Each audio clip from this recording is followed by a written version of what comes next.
thank you for joining us this evening. Okay, so what I'd like to do this evening is just recap a bit on what Colin and I have been doing this term, and I'll summarize some of that. And whilst we're doing that, I will also introduce a few reflections for you connected with meditation and some of the Noble Eightfold Path, which I'm sure many of you are familiar with. Just as an outline of what we're going to do this evening, if you're new to this class, this is roughly what we do. We will sit for 2 periods, maybe 3 periods of about 15 minutes each, maybe a little bit longer. And we will do some basic meditation within that. And I will guide quite closely the beginnings of those meditations and then relax the guidance towards the end of the session. So without more ado, I do invite you, and everything I say will be an invitation this evening. It really is nothing more than an invitation. I invite you to find a comfortable sitting position. Make sure it really is comfortable. The Noble Eightfold Path is the way out of suffering. It's not designed to create more, so do get comfortable. And in doing so, also try and find a position that's upright. So the comfort provides for relaxation, and the uprightness. This is where we cultivate alertness. And in meditation, in basic practice, we're combining these 2 attributes of the mind, the capacity to relax and the capacity to be alert.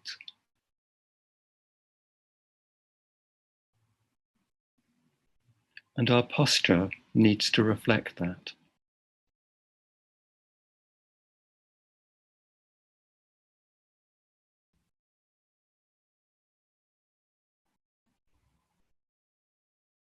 If you're sitting on the floor, which is a fine position to sit, make sure your hips are above your knees. And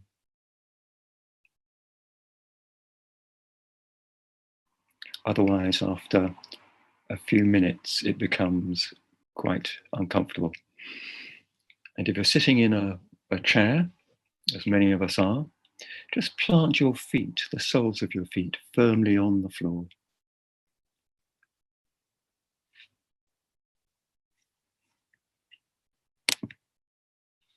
And whatever position you're in, just take a moment or two just to really connect with the points of contact with the floor. This is your grounding. So just consciously see if you can cultivate a sense of stability, of being supported by the ground, the floor on which you sit.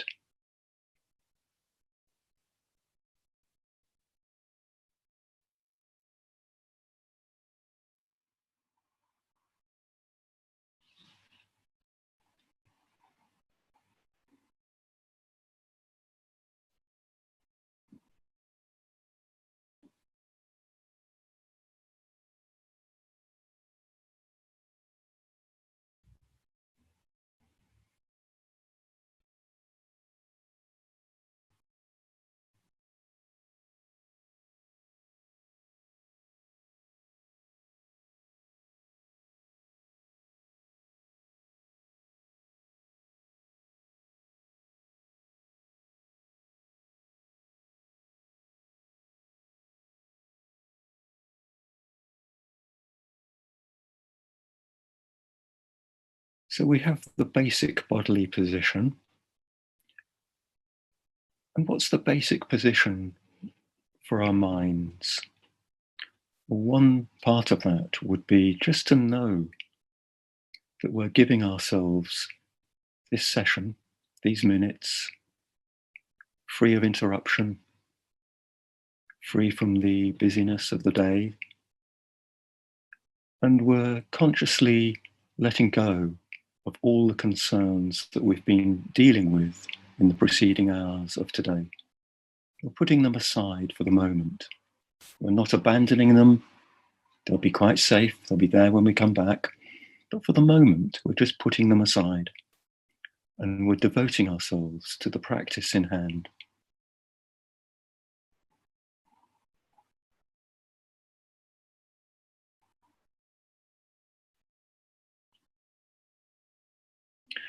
And the other basic mental posture that we could reflect on is that this is an act of kindness to ourselves. Giving ourselves this time to practice like this,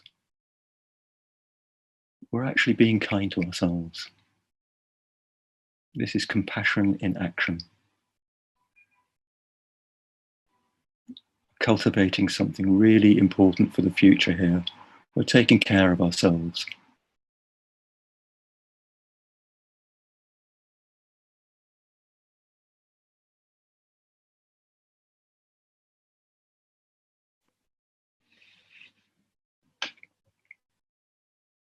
And then if you haven't already done so, I invite you just to relax. So keeping the upright posture, just see if you can find a way of being in that posture, but a relaxed way. Now, if relaxation is difficult for you, you might just think of softening the body, keeping the spine nice and upright, but soften around it.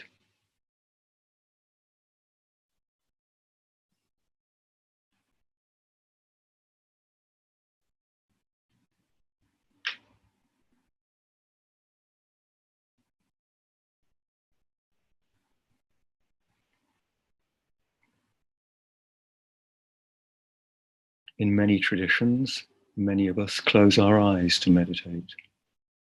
There are some traditions that have a half-opened or opened-eye position, and that's fine. Just find what works for you.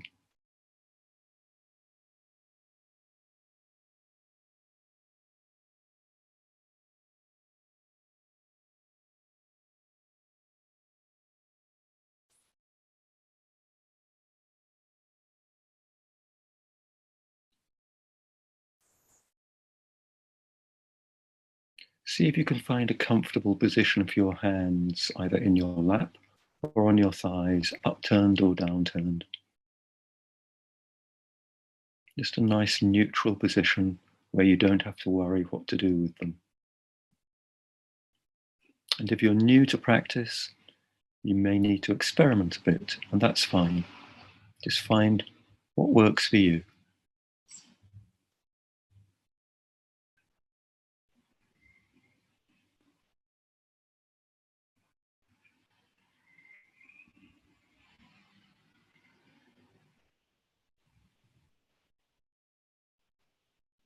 And then just take a moment or two just to feel the whole of your physical body, from the crown of the head to the soles of your feet. Just notice just the boundaries of your body. Feel the clothes on your skin surface and the air on your hands and your face.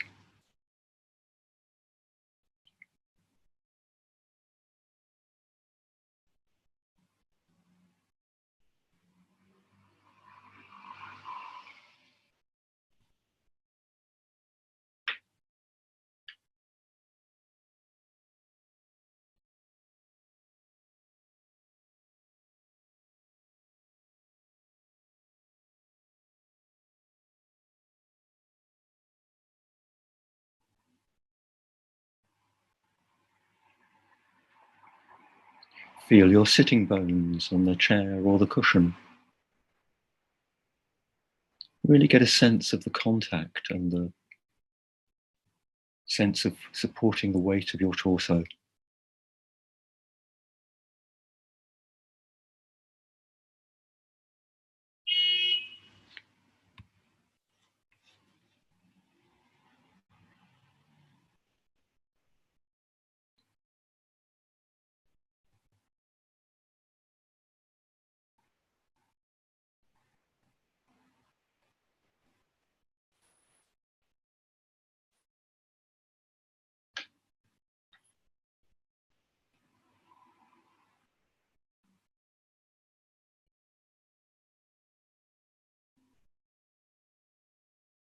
And then feel your spine, nice and upright, but not rigidly straight.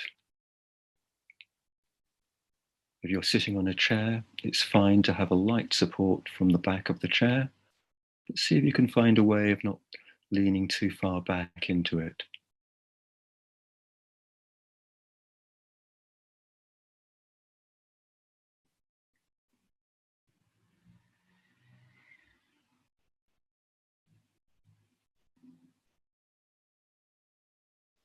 And when you practice on your own, always make the spine the centerpiece of your physical posture.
I invite you now just to place your attention in your chest area and feel the movement created by the breath.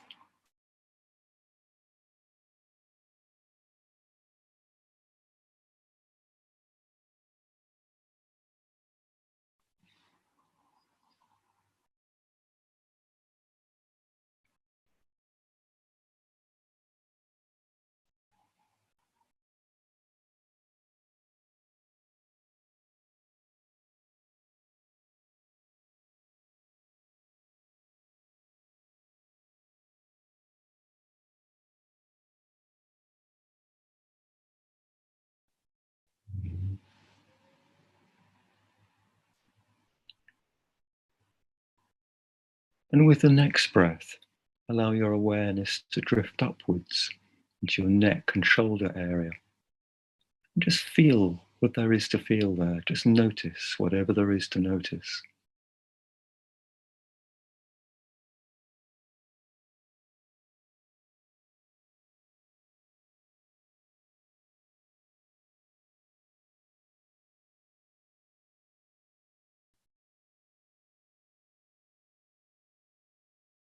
Notice what tension you may be carrying in the neck and shoulder area.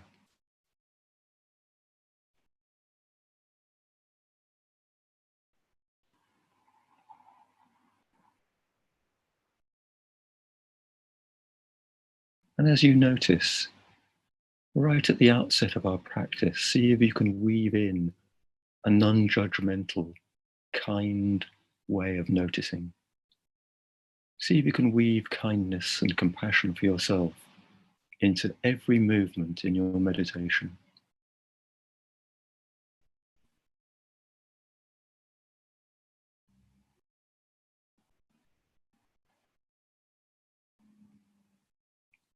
And then with the next breath, move upwards into the head area. Just feel what there is in the face, the back of the head, the ears, the crown of the head.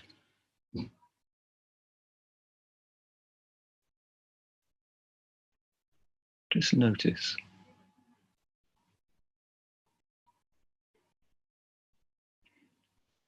And notice those areas where it's difficult to feel anything or there's nothing to notice.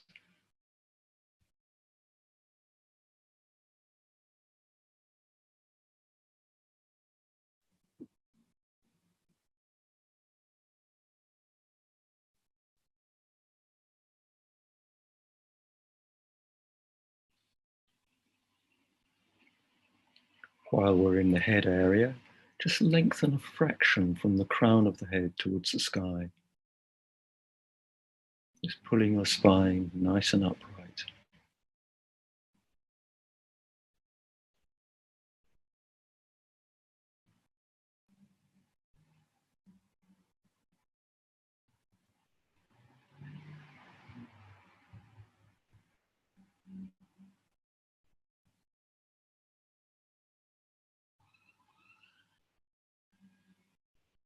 And with the next out breath, just allow your awareness to descend down your shoulders into your upper arms.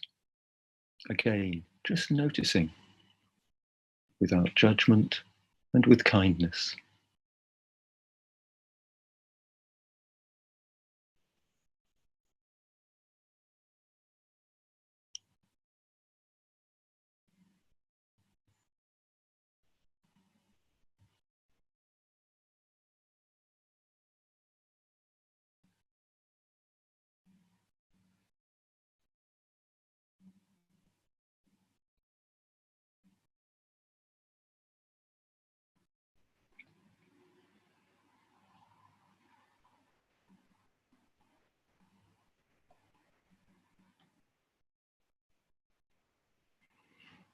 And then with the next out breath, allow your attention to drift down your lower arms from the elbows to the wrists. Again, just noticing.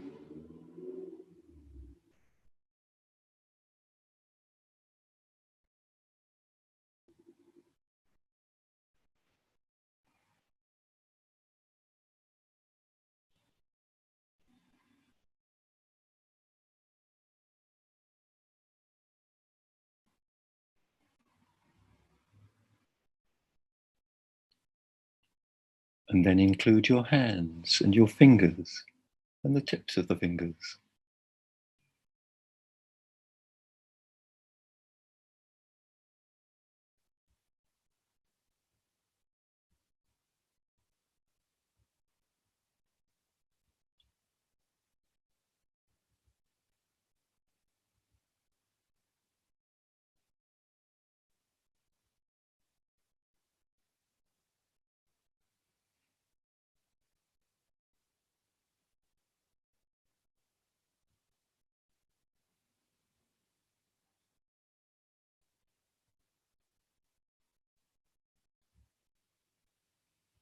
And with the next out breath from the chest area, drop your attention downwards into the middle of your torso. And just feel whatever there is to feel.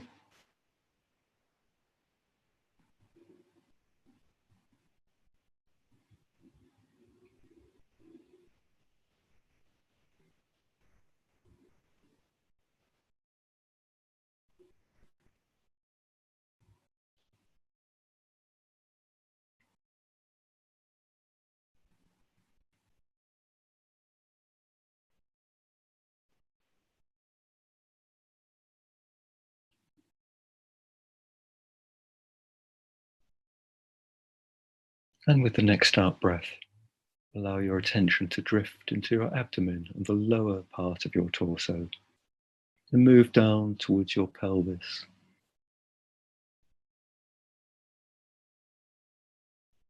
And connect with your sitting bones on the chair or the cushion.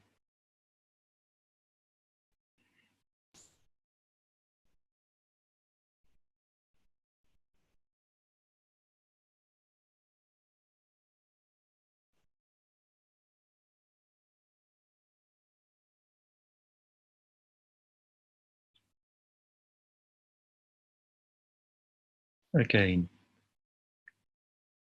keep it kind, keep it free from judgment.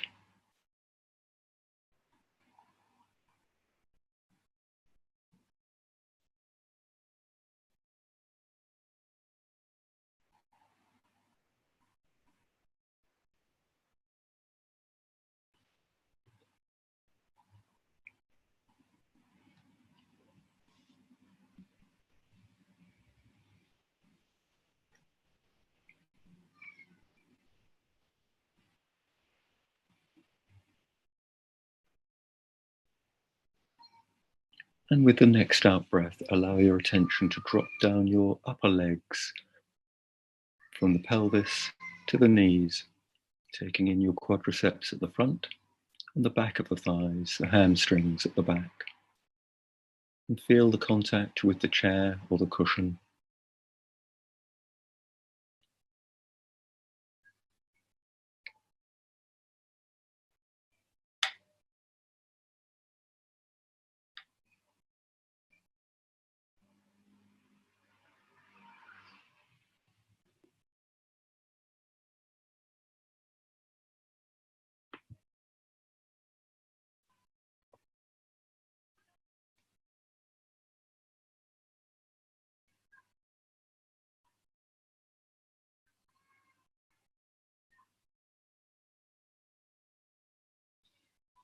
And when you're ready, with the next out breath, drop your attention down your lower legs, taking in the shins at the front and your calves at the back. Just noticing and coming to rest at the points of contact with the floor, either the soles of your feet or your ankles or your shins.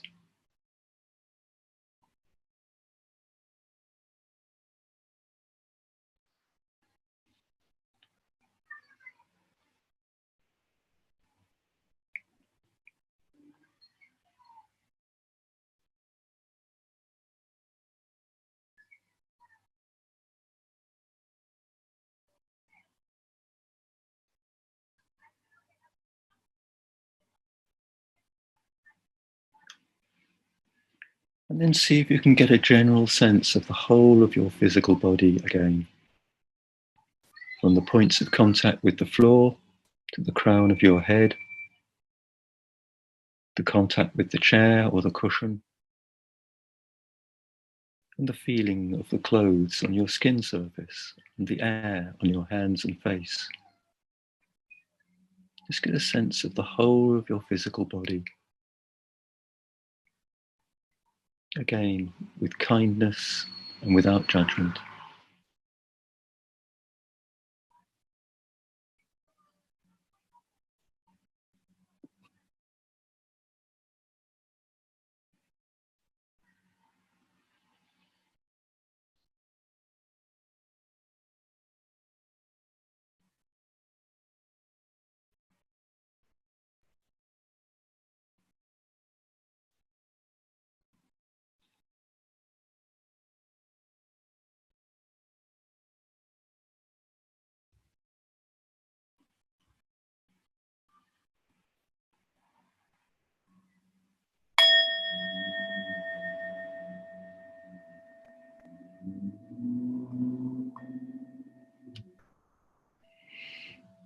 So feel free just to stretch and move and adjust your posture.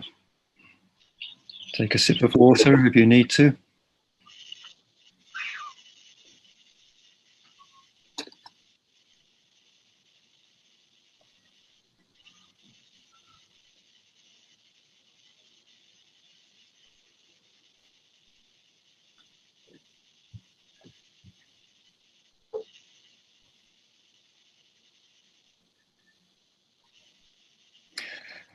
So both Colin and myself and our guest teacher this term, Ajahn Sabado, we'll begin meditation with a basic scan of the body. And that's standard practice, and it's a very good place to start. And one of the reasons for doing that is that when we locate our attention in the body, we are in the present moment. Because the only place you can be aware of your body is right now, where it is in this moment. So it's a very good way of beginning practice, and it gets us out of our heads and our thinking minds. So body scans are a very good place to start basic practice. Now, I know that this term, one of the things Colin has been emphasizing has been noticing and letting go as basic practice. And that's also a really good place to start. There's two movements internally that you need to remember. It would be noticing things and letting go. And in my teaching, I've tried to weave into the practice two elements, which are patience and kindness. And one of the things that I want to bring to your attention this evening is how all these factors are united and come together in part of the Eightfold Noble Path. Now, if you're new to this class and you've come from a mindfulness practice, there are a lot of overlaps, but this is where Buddhist practice begins to diverge from basic mindfulness or simple mindfulness. And as you will remember, I'll just remind you, in case you don't know, that the Noble Eightfold Path is part of the fourth noble truth. This is the way that leads us out of suffering. And just to go through them for you, many of you will know these already, but it's always worth just hearing them again, and the extent and the breadth of the path that we are being offered. So we have right view and right thought. Sometimes right thought is called right intention, and that's the wisdom part of the path. Then you have right speech, right action, and right livelihood. That's the morality part of the path. And then you have right effort, right mindfulness, and right concentration. And that's called the concentration part of the path, or the practice part of the path. You put those all together, and that's the Noble Eightfold Path. But what I wanted to bring to your attention this evening to is that right thought, right intention, sometimes you'll find them referred to as either of those. This is the second part of the path, heavily dependent on right view. This has three elements to it. The first element is kindness to ourselves. When Ajahn Sucitto talks about right intention, he says that this is an inclination of the mind, and there are three elements to it. Kindness to ourselves, and that's part of what I've been encouraging you to weave into your practice.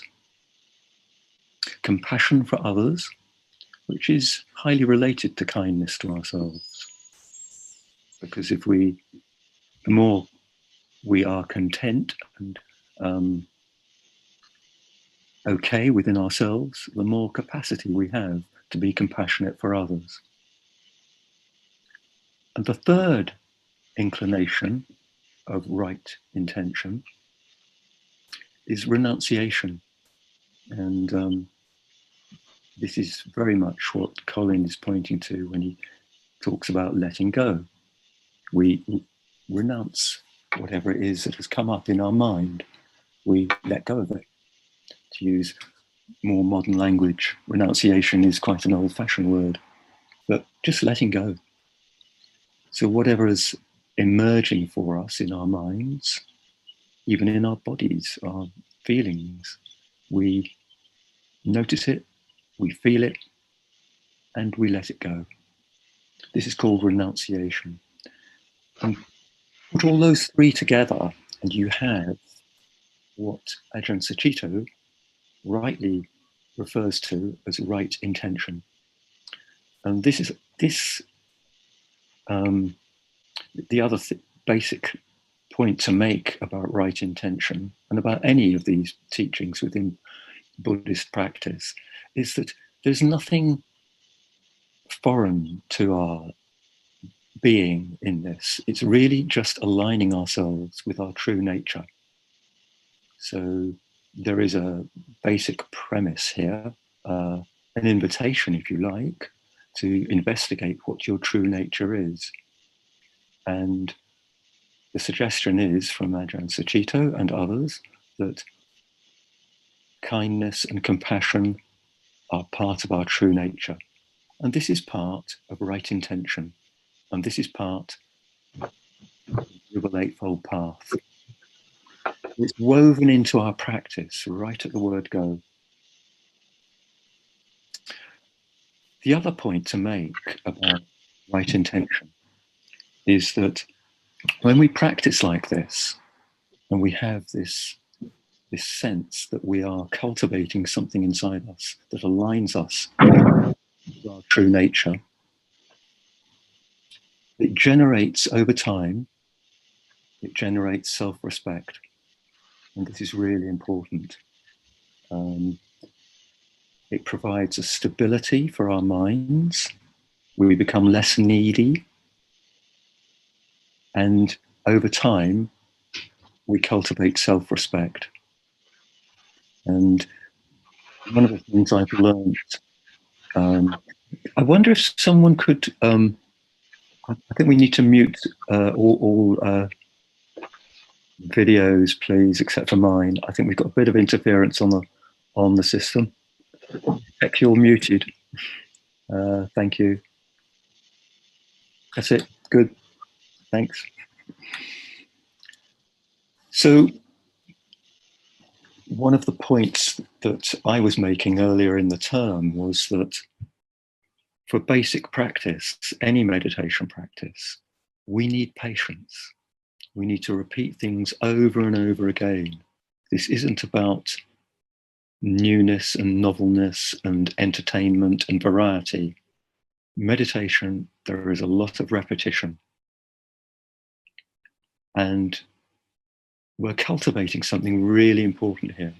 Just the ability to stick with something, to follow a practice, knowing that this is wholesome and it's over time, it will generate self-respect. And this is something that is really, really important for us. This can sustain our practice over time.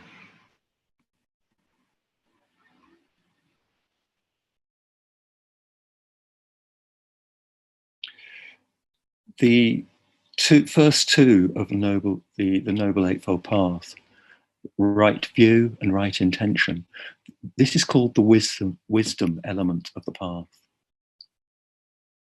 And the path is traditionally divided into three parts. You have the first two, right view and right intention, and that's the wisdom element. The middle three parts, that's right speech, right action, and right livelihood. That's the morality part of the path.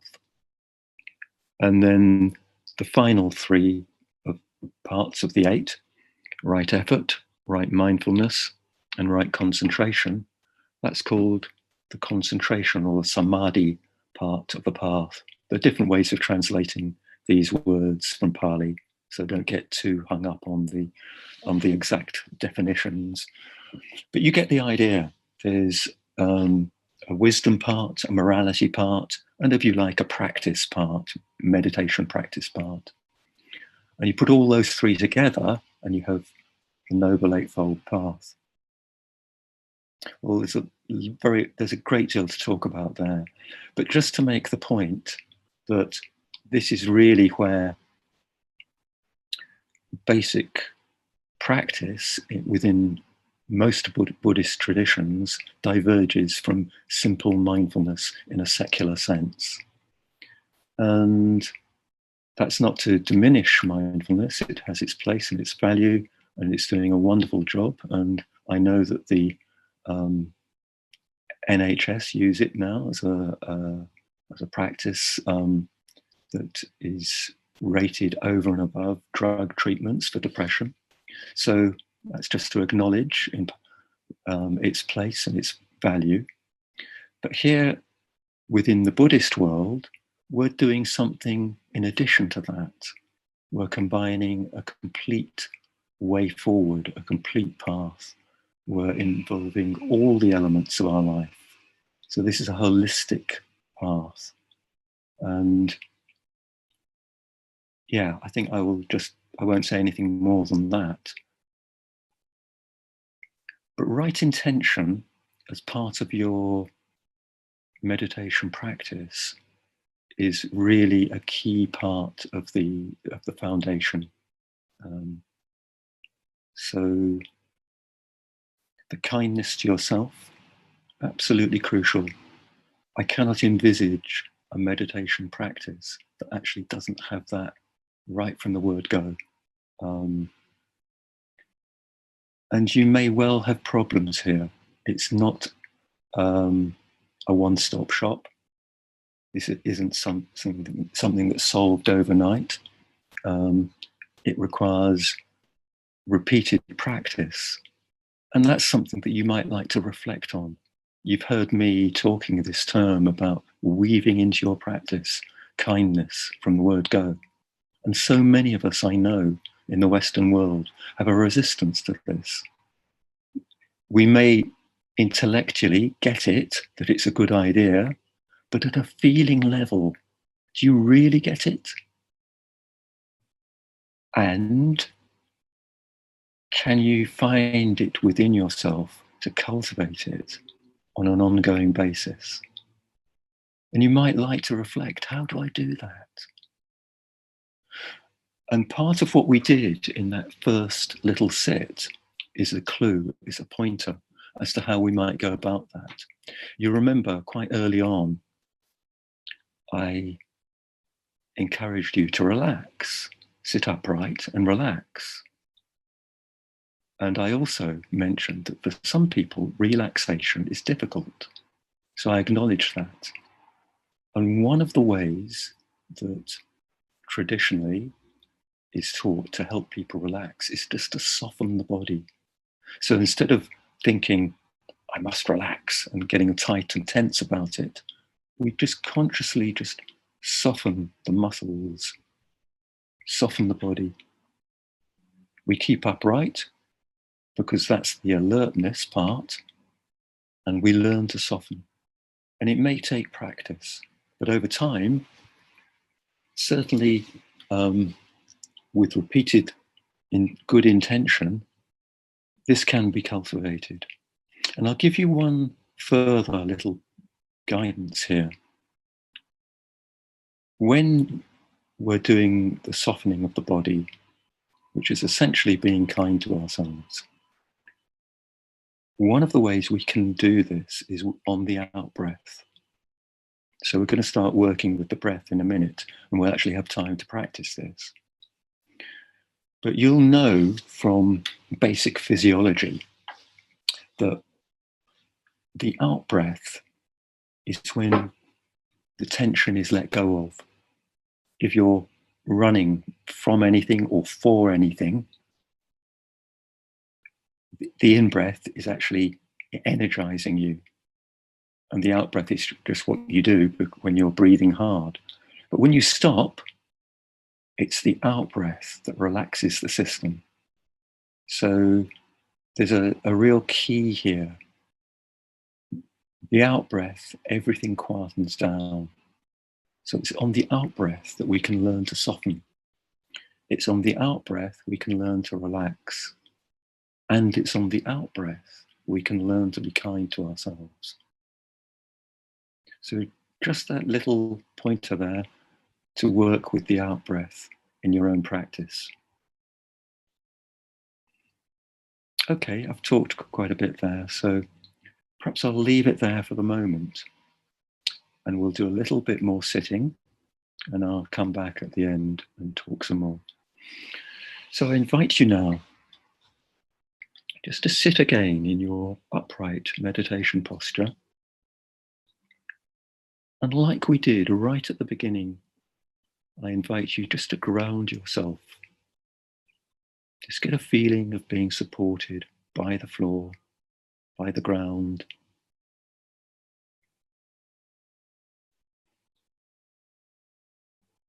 Have a feeling contact with the floor. It might be a carpet, it might be bare wood, whatever. Just feel supported by it.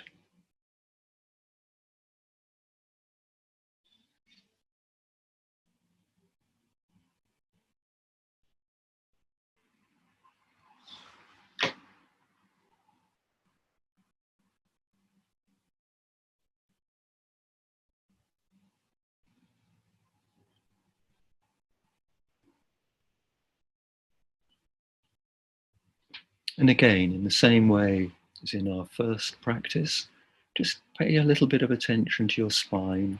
Just notice how you're holding it and see if you can sit reasonably upright.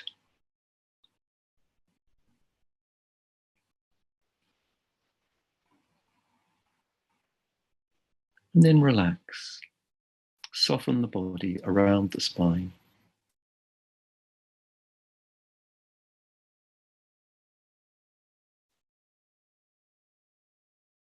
And then I invite you, quite intentionally, on the out-breath, just to notice your breathing.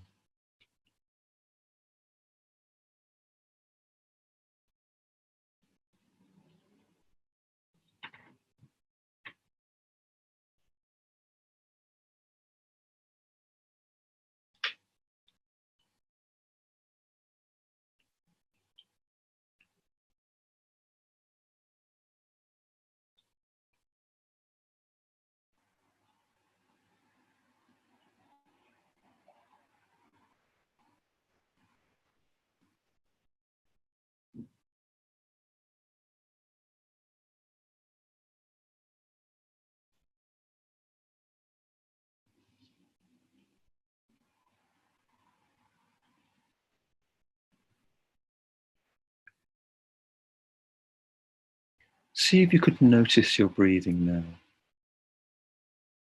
It may be in the chest area, or in the abdomen, or at the rim of the nostrils. If you're new to practice, just find where it works best for you, where you can notice it most easily. If you're familiar with practice, then just go to the place where it's easiest for you to notice.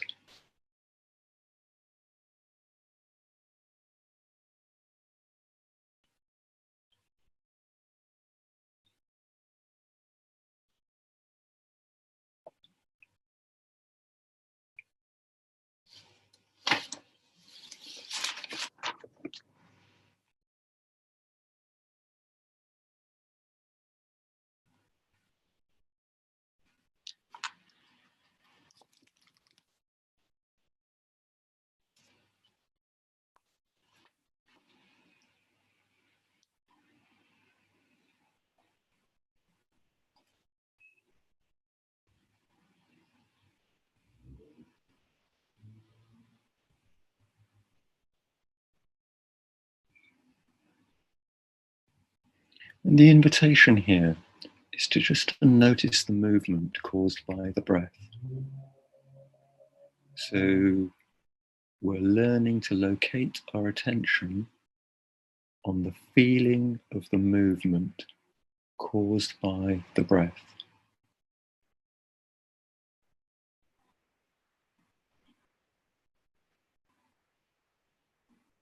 But again, part of the invitation is to do this with kindness. So we're not judging, we're keeping our attention kind.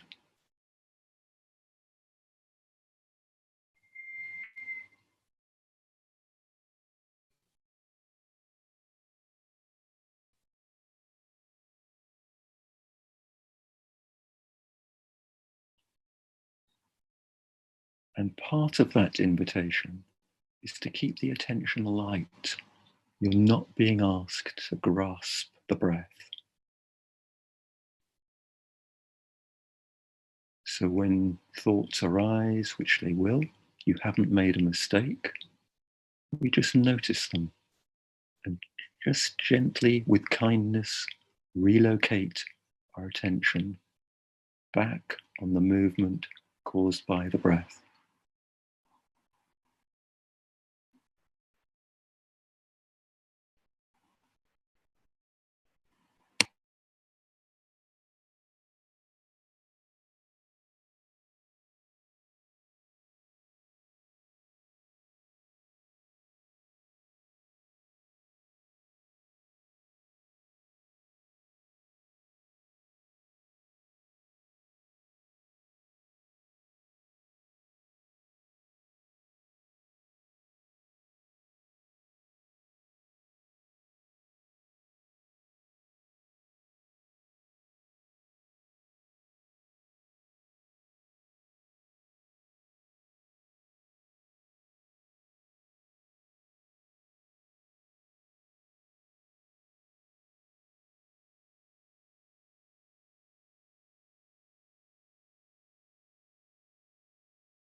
So please feel free to stretch and readjust your posture and take a sip of water.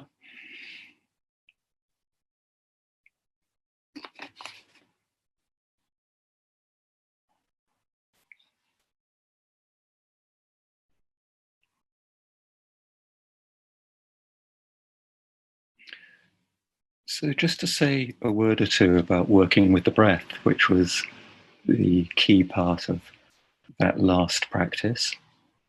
This, of course, is an essential element, as many of you will know. And one of the things that I would like to emphasize for both people that are new to practice and for more experienced practitioners is the sense of keeping the attention light. So many people mistake the instruction or the invitation and get into a mindset where they think if they haven't followed each and every breath, they've somehow not done it right.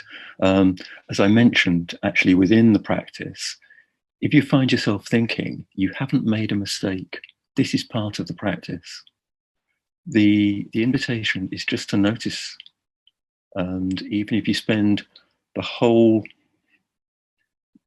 15, 20 minutes, 30 minutes, or however long you're sitting, you find yourself thinking all the time, and you just notice once that you're thinking and come back to the breath. That's worthwhile. You haven't made a mistake. Look at it this way. The heart is made to beat and to pump blood around your body. The lungs are made to take in air and oxygenate your body. The eyes are made to see, and the mind is made to think. This is the natural movement of the mind. And all we're doing in this practice is just noticing what's going on. Yes, we are also cultivating letting go, because the movement from the breath the movement from thought back to the breath is essentially letting go. We're using the breath as an anchor. We're stabilizing our attention in the breath. And in doing that, we're learning to let go. But we're not doing this as a sort of concentration practice where we're locked onto the breath in a rigid way. No, not at all. So my part of my sort of emphasis in working with breath is keep it light, keep it kind above all. So if you can find a way of being really gentle with yourself, as I keep saying, weave into your practice right from the outset this sense of kindness to yourself. This is where it begins, in each and every breath.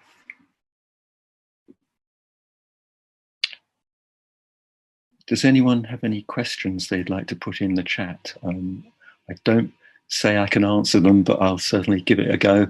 And if not, I'll refer it to Colin for next week.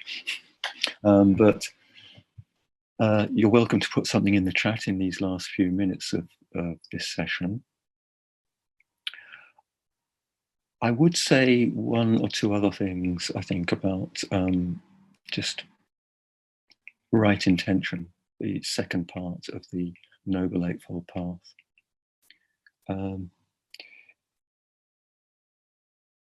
We mistake intentions quite regularly in our everyday life. When, certainly when Ajahn Sucitto talks and writes, and I think this would be true for the Buddha as well, when they talk about these people, these teachers are talking about right intention, they're not talking about the surface movements, the turbulence of our minds. They're not talking about any motivation that comes from the surface. They're talking about something that goes deep. They're talking about an intention that comes from the depths of our hearts. This is what is being referred to by right intention. And it's so easy to lose touch with that place. It's so easy. Quite often in just our everyday life,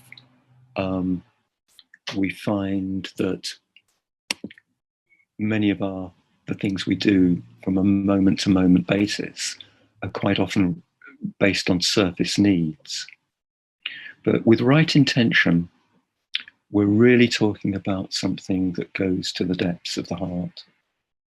This is where it comes from. And this is why part of the inclinations that are embedded within right intention are kindness and compassion. I'll leave you with that reflection for the moment. Thank you very much to all of you that have made comments in the chat. I appreciate those.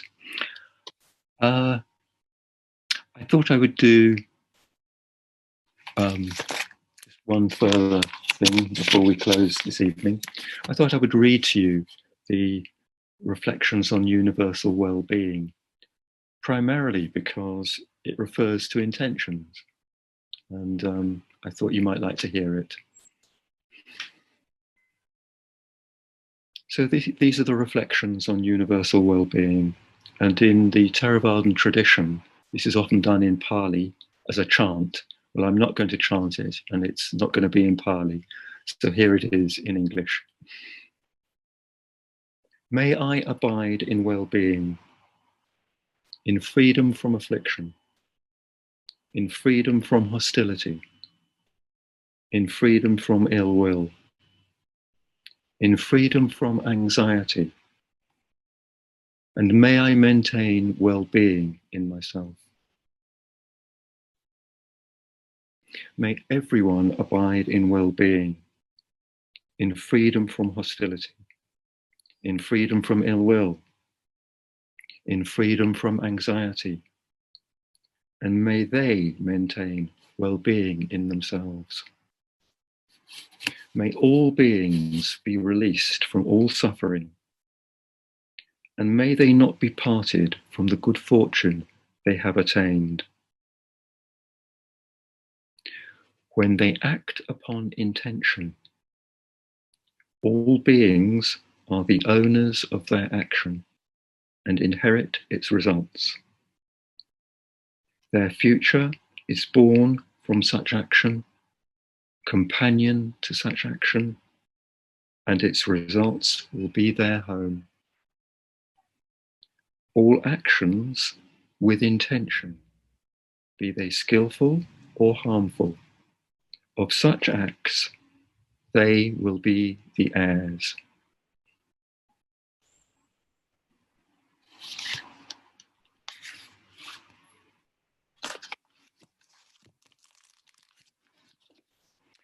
Thank you all very much for attending. I really appreciate your giving this Thursday evening to this practice. And Colin will be here next week, and I shall be leading the Monday lunchtime meditation.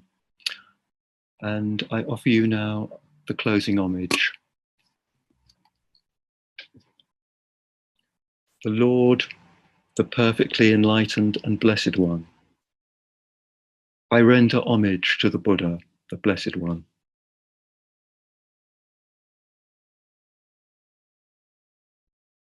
The teaching so completely explained by him, I bow to the Dharma.